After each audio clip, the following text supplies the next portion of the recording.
हो गावाल्यानो, ऐकलास? पण तो राज ठाकरे सांगी होतो की बाजार मांडल्याने वयत्या महाराष्ट्रात वयत्या भारतात बाजार मांडल्याने. माका गावचे बाजार माहीत असत, आठवडे बाजार. मी कोकणातलो ना, मी सिंधुदुर्गातलो. आमच्याकडे ना आठवडे बाजार होतं. आमच्या गावात म्हणजे परुळ्या गावामध्ये आठवडो बाजार असता शुक्रवारचो आणि कुडाळामध्ये बुधवारचो असता. असेच जे गाव असत ना आमच्याकडे त्या जिल्ह्यामधले, त्या गावांमध्ये आठवडो बाजार असता. वय तो बाजार माका माहिती. हो, कोणतो बाजार सांगे होतो जरा आठवक लागताला. मी त्या भाषण ऐकलंय त्याचा. हां, आठायला शिरापडो. पण तो बाजार कुठलो सांगे होतो माहिती आहे? तो बाजार सांगे होतो तो राजकारणाचो.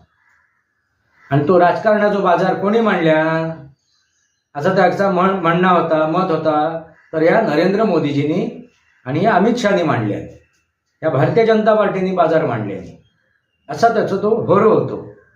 मी विचार करूक लागलोय 2014 पासूनच आहे तो बाजार मांडल्याने काय वैत्या राजकारणात विचार करूक लागले. आणि माका गमला. पहिलो बाजार कधी बसलो माहिती आहे वैत्या भारतात? तथाकथित स्वातंत्र्य गावला ना तुमका त्यावेळी इंग्रजांनी काय केल्याने माहिती आहे?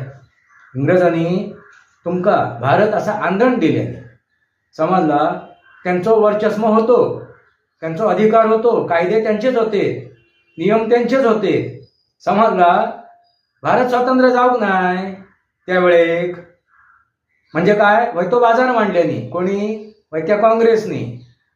कारण हो पैसो हो जो काँग्रेस पक्ष असा ना तो स्थापन करणारो कोण? तर इंग्रज. समजला? बाजार खैसून झालो तो स्वातंत्र्यपूर्व काळापासून या भारतात मांडलेलो बाजार. आणि मगे तथाकथित स्वातंत्र्य गावला त्याच्यानंतर परत त्या मोहनदास करमचंद गांधीन काय केल्यान? बाजार मांडल्या. आणि काय केल्या? त्या लोहपुरुषाक बाजूक केल्या आणि त्याच्या